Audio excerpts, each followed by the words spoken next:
Bonjour, chers amis, me revoilà pour un nouveau live avec un sujet qui peut-être va intéresser un peu le microcosme sénégalais. Bon, je veux d'abord saluer tous les followers qui aujourd'hui, en tout cas, me suivent et augmentent à chaque live. Aujourd'hui, le thème que je souhaite aborder avec vous porte sur l'analyse du 23 juin, qui est un moment fort dans l'historiographie politique du Sénégal, qui a marqué, en tout cas après la première alternance, les esprits de beaucoup d'hommes politiques. Cet événement même a créé des personnes, a fait de certaines personnes des figures politiques qui occupent actuellement l'actualité. Donc, je souhaiterais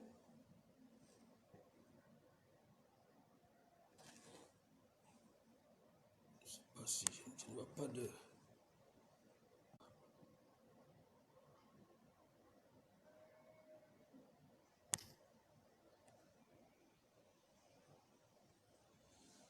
Voilà, donc je vois des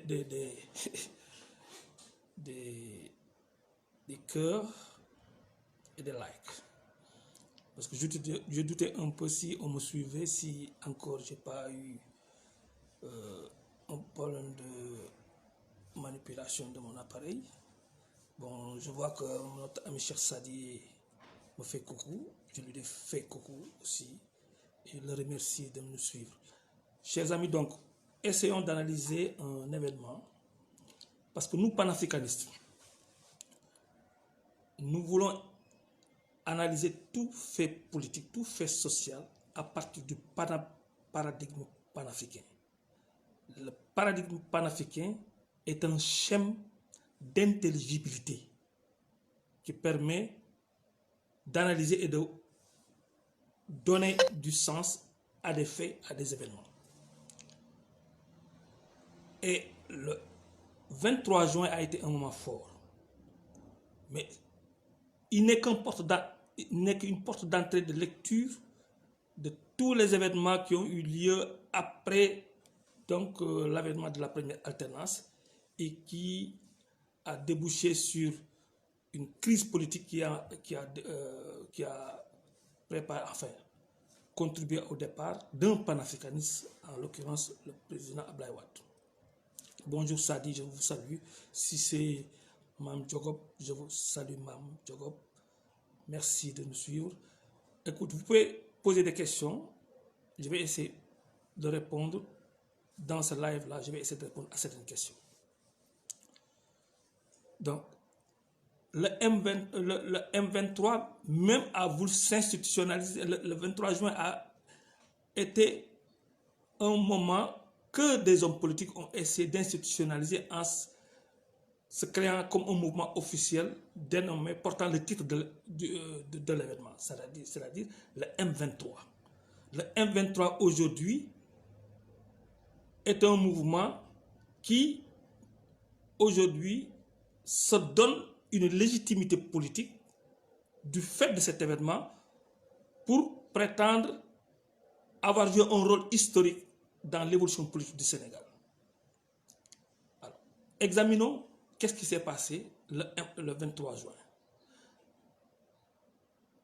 Ceux qui aujourd'hui lui donnent un sens de révolution, ce sont les acteurs de l'événement et qui voudraient, n'est-ce pas, en tirer un bénéfice politique tel que leurs noms vont compter dans l'histoire.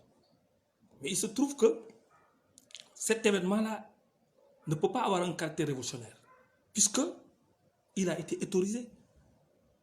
Une révolution, on ne l'autorise pas, n'obtient pas une autorisation.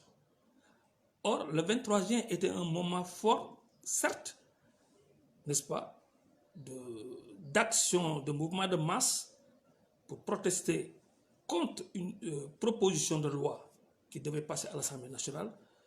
Je ne reviendrai pas sur le contenu de cette loi-là, mais au fond, ça a permis de structurer, n'est-ce pas, l'opposition d'une manière générale en jonction avec une société civile que moi j'appelle la société civile extravertie. Je m'expliquerai pourquoi je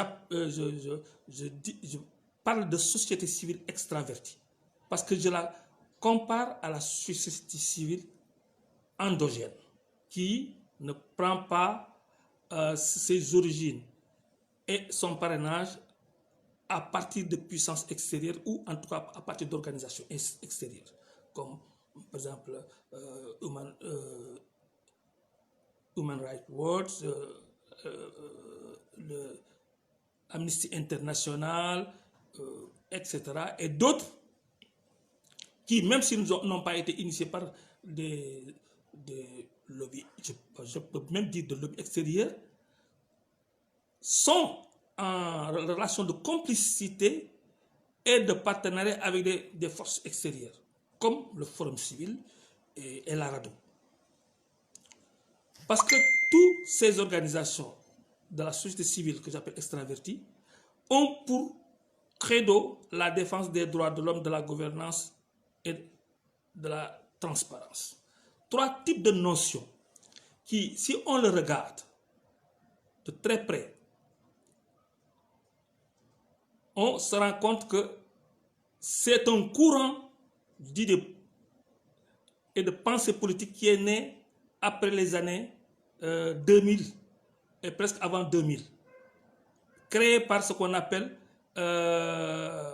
des fondations étrangères qui ont voulu protéger au plan international ce qu'ils disent la démocratie et ont voulu peser de leurs moyens, de leurs forces pour intervenir dans des pays où ils décrètent que ces pays sont des dictatures ou en tout cas n'exercent pas la démocratie dans sa plénitude et que donc ils doivent opérer un changement en influençant le jeu politique à l'intérieur. Et par ces faits-là, ils sont arrivés à créer ce qu'on appelle l'ère des révolutions colorées. Parce que ça a commencé avec la révolution en Roumanie, qu'on appelle la révolution orange, donc la couleur orange. Ensuite, c'est passé par les Balkans, parce que toutes les anciennes, en tout cas tous les anciens pays sortis du bloc de l'Est, de l'Union soviétique, et qui ont voulu aller de leur chemin en s'organisant comme étant indépendants, ont subi ce qu'on appelle des révolutions internes, mais où il y avait la main invisible des fondations comme les fondations Soros, les fondations de McLean, n'est-ce pas, et de George Bush même, pour soutenir des mouvements internes qui développent des slogans du genre dégagisme. Le dégagisme, c'est le courant du dégagisme. Et ils se sont donné des slogans de type « ça suffit ». Au Sénégal, c'est « Y en a marre », d'autres slogans qui mettent en tout cas voisins, mais qui connotent dans le même sens du dégagisme, de la politique dégagiste. Et tous ces mouvements-là ont eu à être parrainés, organisés et ont utilisé un manuel, ce qu'on appelle un manuel de guide opératoire pour faire des révolutions dans beaucoup de pays. Ils ont eu des possibilités d'action et de réussite dans des pays comme la Géorgie, tout récemment en Ukraine.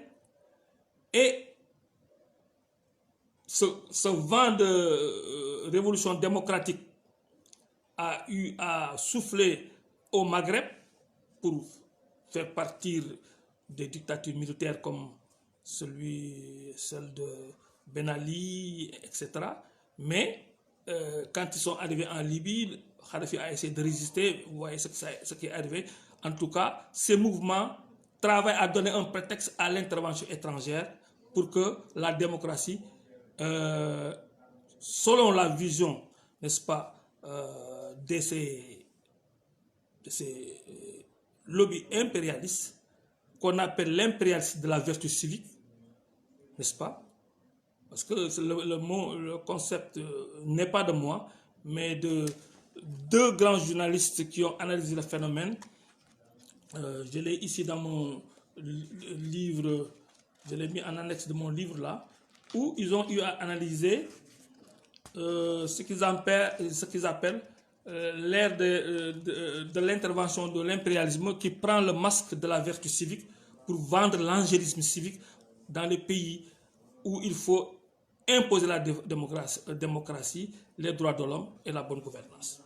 Et vous voyez qu'au Sénégal, c'est à cette époque-là que le Forum civil est né avec Adama Gueye, n'est-ce pas? L'Arado qui prenait son envol était dans le même sillage, Amnesty International avec Jacques Habib Sy. Tous ces gens-là se sont structurés en mouvement pour attaquer, en tout cas le régime d'Abdoulaye Wade, sous le prétexte que d'abord, au départ, ils avaient lancé l'idée initiative pour le départ d'Abdoulaye Wade qui s'appelait IDEVA. C'est ça, c'était en 2004. C'était pour agir de telle sorte qu'en 2007, Abdoulaye Wade ne soit pas réélu. Et dans ces actions-là, à l'époque où ce n'était pas assez bien compris, en tout cas assez bien accompagné, ils n'ont pas pu réussir à empêcher, n'est-ce pas, l'élection de 2007 du président Abdoulaye Wade. Mais immédiatement après la défaite de l'opposition des élections de 2007, qu'est-ce qui s'est passé? Mais ils ont été surpris parce que la société civile et les lobbies étrangers ont été invités à venir voir comment Wade allait tomber. Mais ils se sont rendus compte que Wade n'était pas tombé, qu'il tenait encore, il bénéficiait d'une crédibilité et d'une confiance des populations. Mais, alors, ils ont voulu, dans leur lancer l'idée que ces élections étaient des élections frauduleuses, truquées, et que donc, ils n'avaient pas besoin de participer aux élections législatives du 3 juin 2007, et ils l'ont boycotté, et préparé ce qu'ils appellent les assises nationales. Ces assises nationales, qui sont en fait autoproclamées assises nationales, mais en fait, c'était les assises de l'opposition. Parce que moi, j'ai fait une étude statistique pour voir quels sont les syndicats qui ont participé, est-ce que c'est la majorité, les partis politiques, est-ce que c'est la majorité des partis politiques, etc. etc. Et j'ai fait l'analyse comparative dans ce livre où j'avais analysé les présidentielles de 2012, où j'avais montré que en fait, c'était des assises, franchement, de l'opposition qui s'étaient autoproclamées assises nationales. Alors, qu'est-ce qui s'est passé donc le 23 juin? Le 23 juin a été le prolongement de séries d'actions qui ont commencé avec l'IDEVA, avec le boycott des élections législatives de 2003, n'est-ce pas, de 2007. Hein? Ensuite, la création des assises nationales, où un appel a été fait à toute l'armée de réserve du Parti socialiste. Et là, je me réfère à une analyse du PIT qui a été un acteur majeur pour construire autour d'une stratégie dont il a été le leader, n'est-ce pas? Une stratégie construite autour d'un mensonge consensuel sur l'idée que les élections de 2007 étaient des élections truquées et que les institutions du Sénégal ne sont pas démocratiques. Abdoulaye Wade n'était pas démocrate. On n'était pas encore arrivé à l'approche, à la veille des élections de 2011. Et donc, il faisait donc un mouvement de remise en cause, de décrédibilisation du président Abdoulaye Wade. Qu'est-ce que le PIT avait fait comme analyse pertinente qui date donc de 90? À l'époque, le PIT avait une posture avant-gardiste parce que c'est un parti avant-gardiste qui n'est pas un parti de masse, qui regroupe beaucoup de scientifiques et d'intellectuels, mais qui travaille et analyse les faits sociaux avec le paradigme marxiste-léniniste. ils ont analysé la situation avant l'arrivée au pouvoir, en tout cas avant l'arrivée d'une alternance politique. C'était en 90, dans leur revue qui s'appelait la revue scientifique Gestu. Ils disaient, le monopole exercé sur l'appareil d'État par l'UPS-PS, le Parti socialiste, depuis près de 30 ans. Quand il le disait à l'époque, c'était en 1990, donc 30 ans. Mais si on l'actualise, en 2000, c'est 40 ans.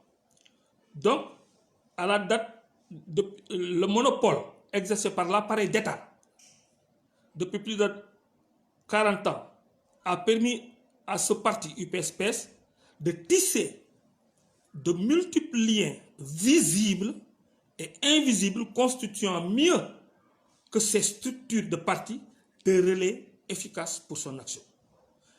Il ajoute, cette situation assure à l'UPS-PS d'importantes réserves qui lui permettent non seulement de résister encore face au peuple, mais aussi en cas de défaite, de paralyser, et c'est là où le PIT a été pertinent, de paralyser de manière durable l'action d'un nouveau régime qui n'aurait pas su définir une attitude judicieuse à son égard. Il dit à l'époque, de manière prémonitoire, que tout parti ou coalition de partis désiré de gouverner demain le pays dans l'efficacité et la stabilité devra adopter à l'égard de l'UPS-PS une stratégie qui ne lui permet pas, une fois passé dans l'opposition, d'utiliser ses relais dans l'appareil politique et économique, mais aussi au sein de la société civile, pour saboter l'action du nouveau régime, pour retarder ses résultats positifs au profit des masses, donc pour affaiblir progressivement leur soutien à cette action en s'aménageant ainsi la possibilité d'un retour triomphal au pouvoir. À l'évidence, ni l'exclusion ni la répression ne sauraient constituer une parade efficace à cette éventualité. Mais c'est ce qui est arrivé. Cette analyse était pertinente parce que qu'est-ce qui lui donne une pertinence? C'est que cette analyse était prédictif et ce qu'il avait prédit s'est réalisé. Parce que quand en 2000, ils l'ont fait, l'analyse là, ils l'ont faite en 1990, et quand Abdoulaye Wade est venu avec eux dans le cadre d'une coalition en CA 2000, ils sont arrivés à mettre en ballottage et aller au deuxième tour avec Abdoulaye Wade, Abdou Diouf, n'est-ce pas? Ces gens-là avaient l'agenda d'écouter le mandat d'Abdoulaye Wade et de contrer la direction de l'alternance pour pouvoir faire une alternative dans le sens donc, du projet marxiste-léniniste, ce qui n'était pas le projet d'Abdoulaye Wade. Alors, en 2000, il y a eu cette crise, parce que quand on a fait le ticket avec Abdoulaye Wade a fait le ticket pour le deuxième tour avec Niass, n'est-ce pas? Ils ont battu Abdou Diouf, hein, et ils ont gouverné avec ce ticket, Niass étant Premier ministre. Mais on s'est rendu compte que durant toute la période durant laquelle Niass était Premier ministre, aucun des projets panafricains du président Abdoulaye Wade n'est sorti. Même les projets, à l'époque où il n'y avait pas de transport public, en 2000, quand Abdoulaye Wade est arrivé au pouvoir, il n'y avait pas de transport public parce que la Sotrac n'existait plus. Et Abdoulaye Wade était pressé de créer un réseau de transport public et bon, je ne vais pas vous raconter cette histoire, tout le monde la connaît. Niass a tout fait pour que ce projet ne sorte pas, ne voit pas le jour. Et tant d'autres projets, tels que le projet de l'aéroport, les projets des routes, ponts, tout cela, rien n'est sorti sous la primature donc, de Niass. Ensuite, il y a eu la crise au sein du FAL. C'était le front de l'opposition qui avait battu Abdou Diouf. Éclate avec une crise politique dont l'origine venait de l'événement du soutien de l'AFP à au Parti socialiste pour la mairie de Mbour. Ça a contribué à l'éclatement et ils se sont séparés. Mamadou Boy est venu remplacer. Quand Mamadou Boy est venu remplacer, le blocage maintenant ne venait plus, n'est-ce pas, de l'opposition qui accompagnait, qui étaient les partisans de, comme le PIT, étaient les partisans de Niasse. Mais l'opposition venait du palais avec Idriss Seck, qui freinait, n'est-ce pas, la primature, la gestion de Mamadou Boy, de telle sorte que là-bas aussi, les grands projets ne sortaient pas. Il a fallu que le président Abdoulaye Wade prenne Macky Sall. Macky Sall, dans son intelligence, a compris que pour pouvoir durer avec Abdoulaye Wade, il faut sortir ces projets. Donc c'est avec lui que donc, les projets que Abdoulaye Wade avait pensé depuis qu'il était à l'opposition, depuis des années, n'est-ce pas, qui étaient dans son programme, commençaient à voir le jour. Mais lui aussi, il avait un autre agenda, parce qu'on a vu qu'est-ce qui est arrivé. Bon, mais quand tous ces gens-là qui avaient des agendas contraires à celui du panafricanisme Abdoulaye Wade ont essayé de le torpiller et que finalement cela aboutit à des séparations, mais ces gens-là ont fini par se regrouper, mais affaiblis affaiblis par le fait que Abdoulaye Wade avait un bilan et qu'eux, ils n'avaient pas une proposition alternative à ce que Abdoulaye Wade a réalisé. Qu'est-ce qu'ils avaient comme créneau d'action pour pouvoir remettre en cause Abdoulaye Wade? C'était, n'est-ce pas, le discours de s'accrocher sur le discours des entrepreneurs moraux, ce qu'on appelle les entrepreneurs moraux. Les entrepreneurs moraux, c'est l'école de Chicago, l'école sociologique de Chicago, qui a sorti ce concept pour donner un sens à l'action des organisations politiques, sociales, qui interviennent dans le sens de la critique éthique, n'est-ce pas, qui dans la critique morale. Et ils ont montré de quelle manière cette tendance a été favorisée, créée, construite par l'impérialisme esclavagiste colonialiste qui ne pouvait plus, avec ce passé, n'est-ce pas, repoussant, n'est-ce pas, intervenir dans les colonies et dans les pays, dans la sphère mondiale des sociétés à dominer dans le monde. Ils ont construit, ils se sont donné le masque de la vertu en développant le créneau de l'entrepreneuriat moral. Et pour financer des ONG, c'est pourquoi je les appelle des ONG extraverties, financer des sociétés civiles à l'interne, et avec l'aide d'un grand sociologue qu'on appelle Jean Vincent, qui a écrit une recherche, un livre, où il a construit un manuel, un mode opératoire pour renverser des régimes au nom de la démocratie et au nom de la bonne gouvernance. C'est ce qui s'est passé et c'est ça qui a amené ce qu'on appelle les révolutions colorées, qui est passé par les Balkans, qui a renversé beaucoup de régimes comme la Géorgie. C'est pourquoi j'appelle ces formes de révolution les révolutions colorées à la géorgienne. Et ils l'ont expérimenté au Maghreb. Et la première expérimentation qui est arrivée au Sénégal, en Afrique, c'est au Sénégal. Et si vous regardez le mode opératoire de ce qui a été fait dans les Balkans, au niveau du Maghreb, un peu partout, ils ont utilisé des gens qui ont été portés par des slogans dégagistes. Ça suffit, il y en a marre, et qui émergeaient dans les caisses des sponsors comme Oxfam, Soros, Osiva, voilà, les fondations de McLean. Et qu'est-ce qui s'est passé après? Mais ce discours-là a tué l'envie d'aiguillonner, de regarder l'autre mouvement panafricain, l'autre mouvement alternatif mondial qui combattait l'impérialisme, mais qui prend la vertu civique, mais qui le combattait. C'est-à-dire les altermondialistes comme le Forum social, qui ont compris ce jeu-là et qui était le courant adverse. Ce courant adverse-là n'a pas pu avoir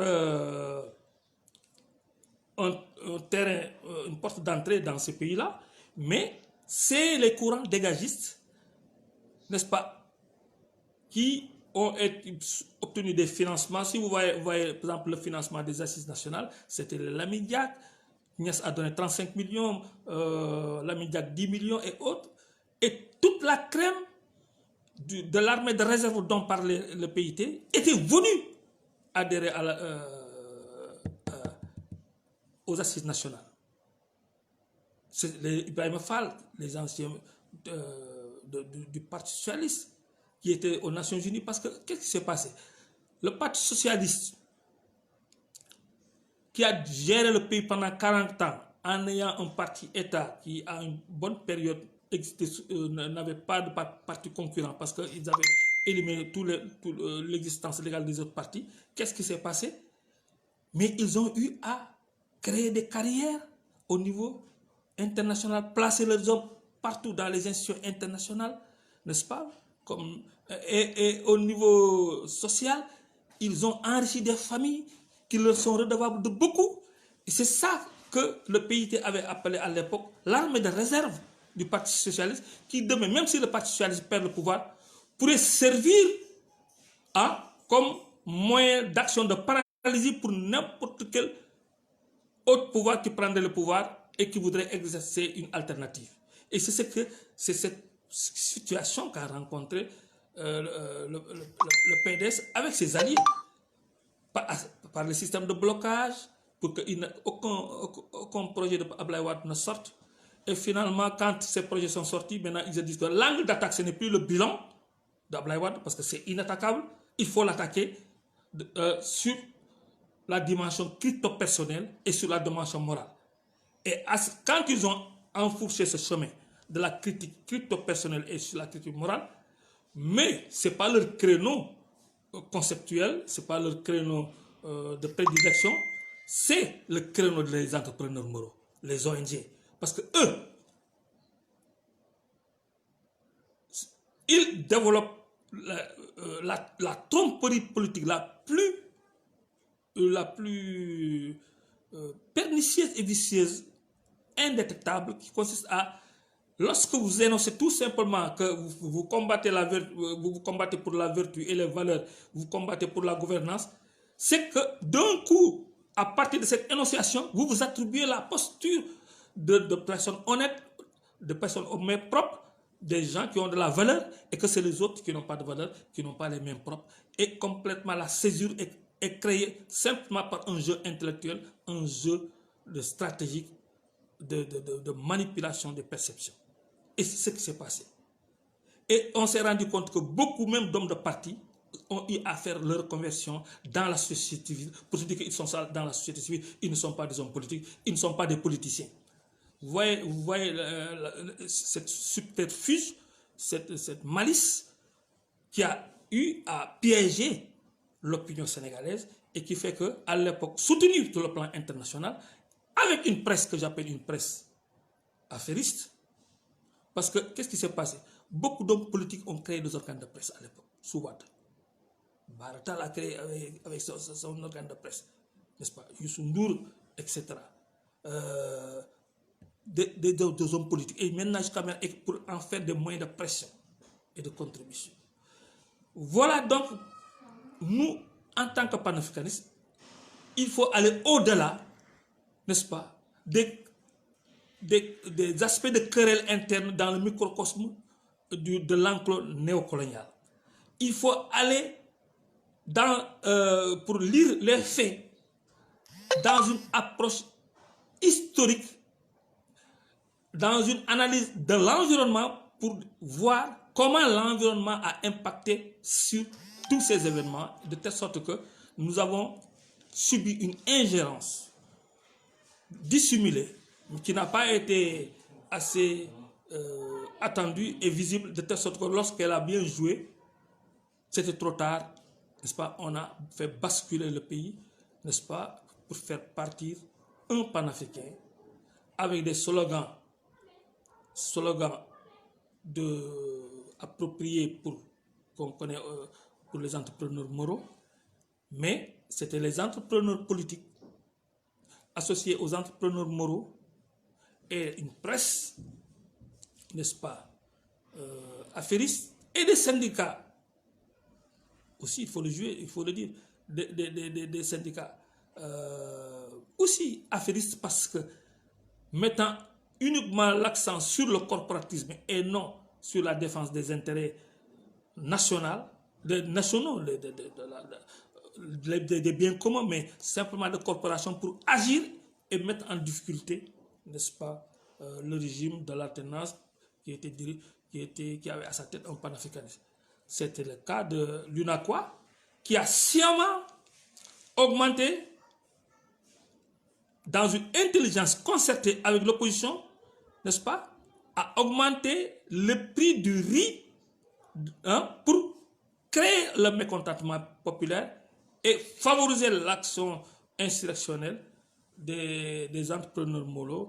Ça a été aussi le cas des sabotages au niveau, n'est-ce pas, lorsqu'il y avait des coupures d'électricité, toutes les destructions qu'on a eu à faire, et une presse qui passait son temps à montrer le régime de Wade comme le monstre,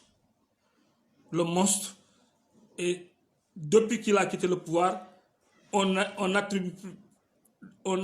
pas vu une presse attribuer, mettre l'épithète de monstre à une action plus grave que fait ce régime.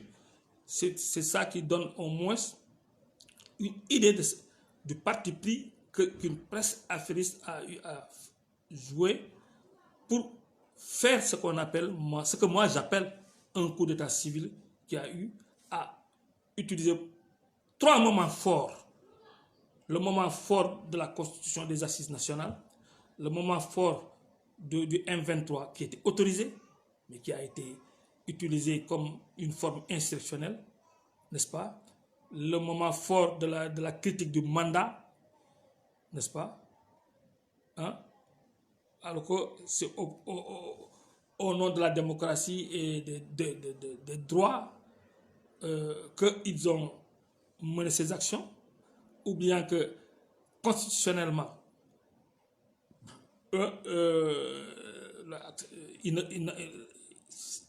il y a une institution habilitée à dire et apprécier la candidature, et les candidatures, c'est le Conseil constitutionnel. Tout ça pour vous dire que le M23 n'a pas été un mouvement panafricain, et il a tué, parce qu'il a tué l'envie de donner du crédit à des analyses alternatives comme celles que développent les panafricanistes, n'est-ce pas? Où on parle de faire l'unité à l'intérieur. Le président Abdoulaye Wade, en tant que panafricaniste, avait déjà lancé l'idée de majorité d'idées, parce qu'il y avait des espaces possibles de convergence pour faire face à des dangers extérieurs. Mais les événements qui ont été développés au Sénégal depuis l'IDEVA se mènent comme si le Sénégal est exempt de toute menace et qu'on n'a pas affaire à une ingérence extérieure et que nous ne sommes pas en danger. Et c'est ça qui aujourd'hui pose un problème de paradigme très dangereux, parce que le paradigme, ce sont des paradigmes institués par l'impérialisme, qui leur permet, lorsqu'ils créent le chaos à l'intérieur, parce que la stratégie du chaos fait partie de leur moyen d'action, parce qu'il faut suffisamment créer du chaos au niveau des enclos pour que les gens soient suffisamment absorbés à régler leurs problèmes internes, de telle sorte qu'ils ne voient pas qu'ils sont menacés, ils sont dominés, il y a le danger à l'extérieur. Alors que c'est la perspective inverse que développent les panafricanistes. Ils partent de l'idée que d'abord, ce qui arrive comme chaos, la situation, des problèmes même de gouvernance, ne peut pas être réglé par un problème de changement de dirigeants sur des prétextes éthiques ou sur les prétextes sur des arguments de leader aux mains propres, de leader qui a de la vertu. Non, ça c'est le piège cognitif international qu'a brandi l'impérialisme de la vertu pour nous fixer sur ces modes d'action de telle sorte qu'il y a une césure entre l'analyse globale qu'on doit faire pour une sortie d'enclos et l'analyse locale où on nous maintient dans des querelles de telle sorte que c'est la compétition, c'est qui sait le mieux critiquer l'autre, de telle sorte que qui sait utiliser le slogan qui passe dans l'opinion, de telle sorte qu'il se passe le pouvoir de cette façon-là et que rien ne bouge et que les autres avancent et que l'Afrique ne pourra pas avoir son destin construit à partir d'un État fédéral. Chers amis, je crois que c'est ça que j'avais voulu faire comme approche pour éclairer, n'est-ce pas, l'opinion qui s'intéresse trop au discours des hommes politiques actuels. Parce que déjà, il y a un mouvement de l'opposition qui se structure et qui se dénomme, n'est-ce pas, le congrès de la Renaissance démocratique. Mais quand je regarde, n'est-ce pas, cette dénomination, mais je dis que mais c'est de la congrès de la Renaissance démocratique. Mais on doit bannir dans nous-mêmes notre langage les concepts, n'est-ce pas, de démocratie, de bonne gouvernance, parce que c'est des concepts qui nous enferment dans le microcosme.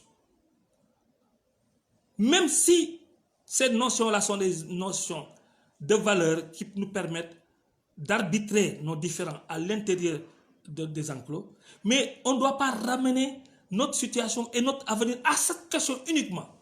Parce que là, ça nous maintient dans la domination et l'aliénation. Et c'est pourquoi je dis qu'il faut des panafricanistes. Il faut des panafricanistes à la tête des organisations. Maintenant, je revendique même qu'il faut des panafricanistes au niveau de toutes les institutions électives. Il faut des panafricanistes à l'Assemblée nationale. Il faut des panafricanistes comme maire.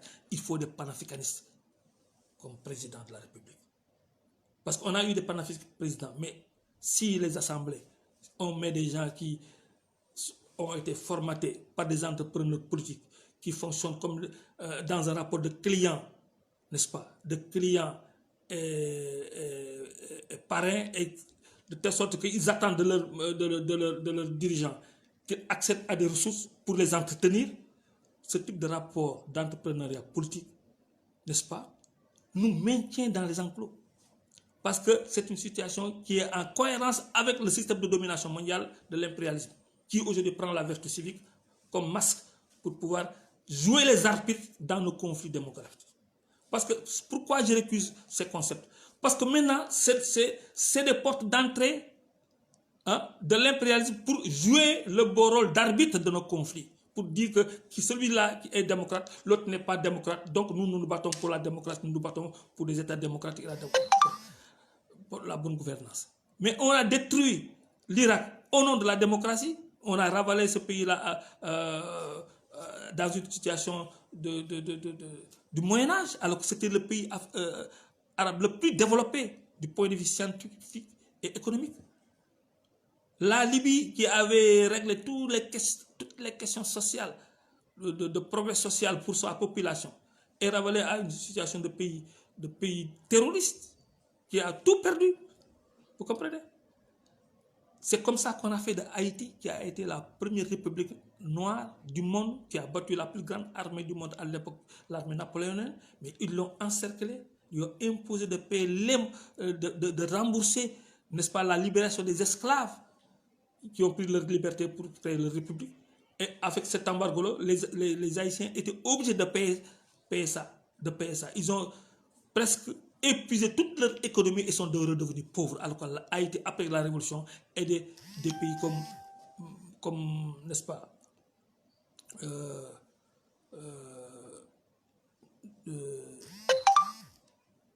le Venezuela, Bolivar, a eu l'aide d'Haïti dans sa révolution.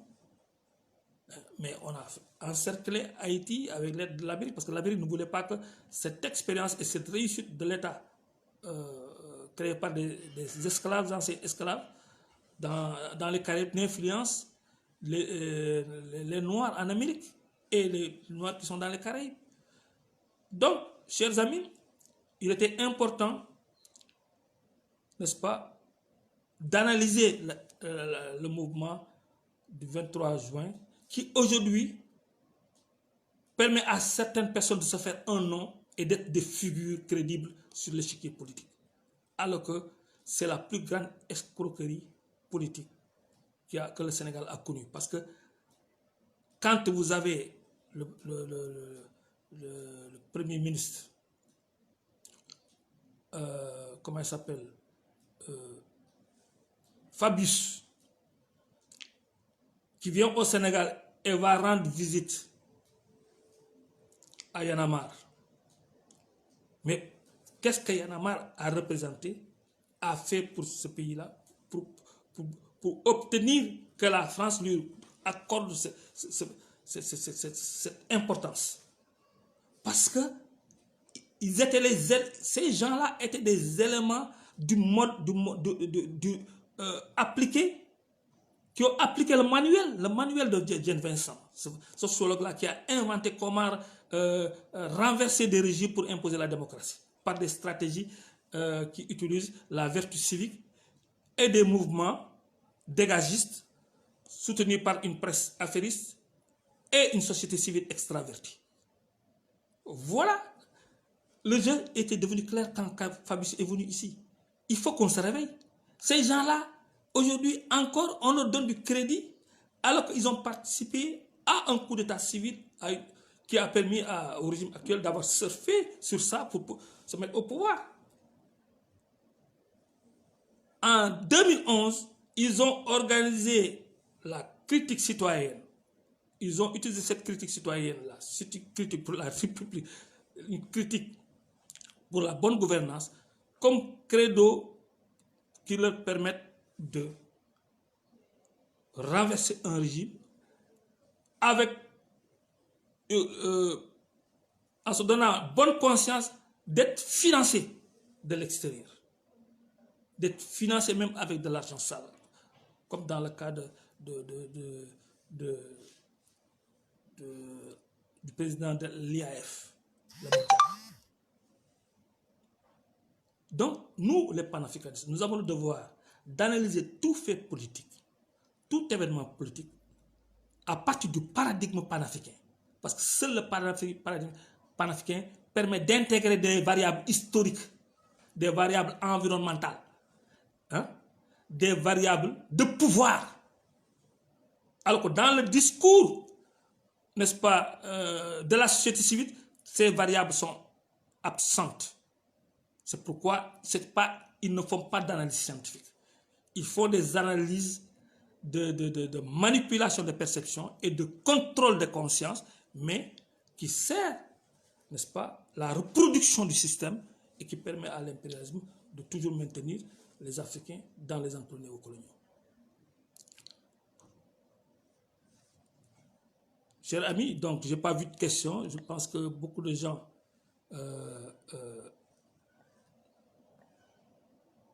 n'ont pas posé de questions. J'avais attendu quand même beaucoup de questions.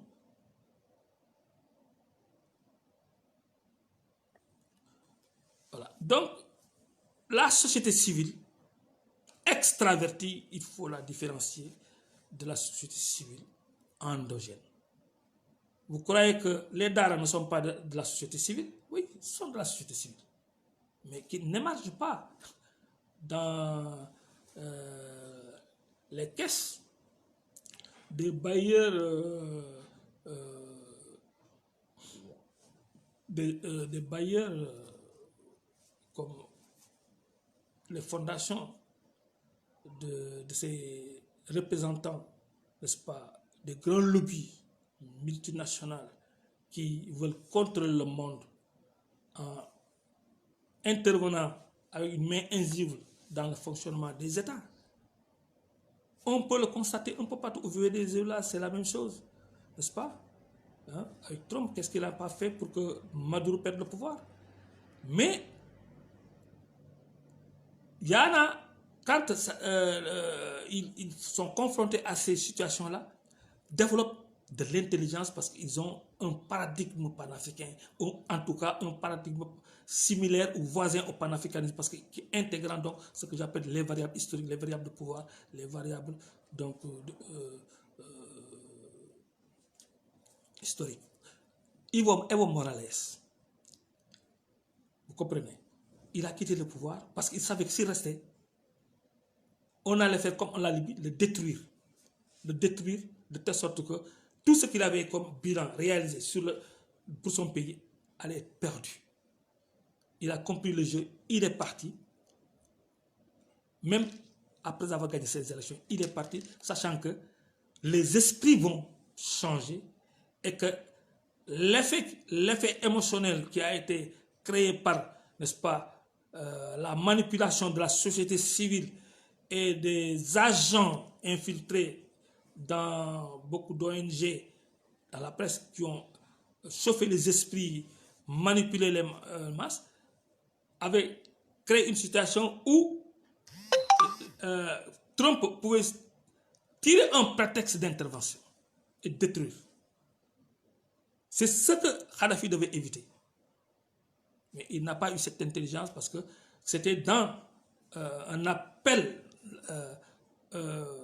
voilé que Ablaï avait lancé et il n'avait pas pu décoder, de sorte que s'il était parti, il serait aujourd'hui le maître du jeu et la Libye ne serait pas détruite. Et même l'OTAN n'aurait plus la légitimité d'avoir un mandat pour pouvoir intervenir parce qu'il y aurait eu ce que Ablaï avait proposé, un cessez-le-feu qui gère la situation et qui permettrait à un gouvernement, en tout cas d'union nationale, ou le départ provisoire de Kadhafi, parce qu'il avait fait 42 ans, il a réalisé, il ne pouvait pas faire plus que ce qu'il a fait pour son pays, ce qui lui restait à faire c'était pour l'Afrique, mais il a tellement tardé pour faire des choses importantes pour l'Afrique, parce qu'il n'a jamais financé par exemple aucun projet du NEPAD, aucun projet continental. Il a financé certains pays, ses amis, des pays amis, qu'il a cherché à contrôler, mais il n'a pas financé un projet continental. C'est ça qui a été la base de sa divergence avec Ablaï Wade. Mais c'était un grand panafricaniste parce que, au moins, le panafricanisme, même si tu n'as pas agi militairement ou économiquement, c'est l'adhésion à un projet d'un État fédéral qui fait de toi un panafricaniste. On ne peut pas tout avoir d'un homme. Il suffit simplement, en tout cas pour être panafricaniste, d'être engagé de manière résolue à l'idée d'un État fédéral pour les États-Unis d'Afrique et d'y apporter sa contribution. C'est ça le critère qui définit le panafricanisme. Voilà. Donc, ce qui s'est passé au Sénégal, il faut qu'on fasse une analyse qui ne la mette pas dans une façon de lui donner un sens historique. Il n'a pas un sens historique de révolution, parce qu'une révolution, on ne l'autorise pas. Le 23 juin a été autorisé. Les assises nationales ont été autorisées.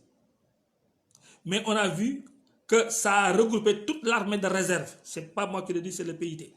Mais le PIT, sa duplicité a consisté à, après avoir analysé cette situation, en comprenant cette possibilité, n'est-ce pas, de retour du Parti socialiste et de sa réhabilitation à partir de l'utilisation de son armée de réserve, et aller s'allier avec eux pour freiner l'alternative politique qu'a développée Ablaï Wade. On n'a pas compris comment ils ont fait ça. Mais moi, je l'ai compris. Parce que le PIT, comme tous les partis de gauche, ont honte de dire ce qu'ils sont devenus après la chute du mur de Berlin, après la disparition de l'Union soviétique. Ils ne sont plus devenus ces organisations qui luttaient pour la justice. Aujourd'hui, vous avez ils défendent quoi? Ils défendent quoi? Aujourd'hui, si vous regardez le ministre du Travail, qui est du PIT, Parti du Travail, qu'est-ce qu'il fait? Mais les syndicats, aujourd'hui, à part les syndicats des enseignants, tous les autres syndicats ont rallié et ne défendent pas les droits des travailleurs. N'est-ce pas? Voilà donc, chers amis, je crois qu'aujourd'hui, j'ai un peu prolongé parce que cette question-là n'est pas simple à démêler. Les chevaux n'est pas simple à démêler. Et le sens qui a été recherché et produit est encore dans les mémoires. Et il est très difficile quand les gens sont dans le confort de leur conviction que cette chose-là était révolutionnaire, de dire quelque chose qui pourrait les plaire ou qu'ils pourraient accepter. Il y en a même que quand ils sont dans ce confort-là, ils vous rejettent et même deviennent agressifs. Bon, mais ça se comprend. Parce que changer de paradigme, c'est se faire violence aussi. Parce que c'est se laver soi-même le cerveau et y dépoussiérer les fausses vérités, n'est-ce pas?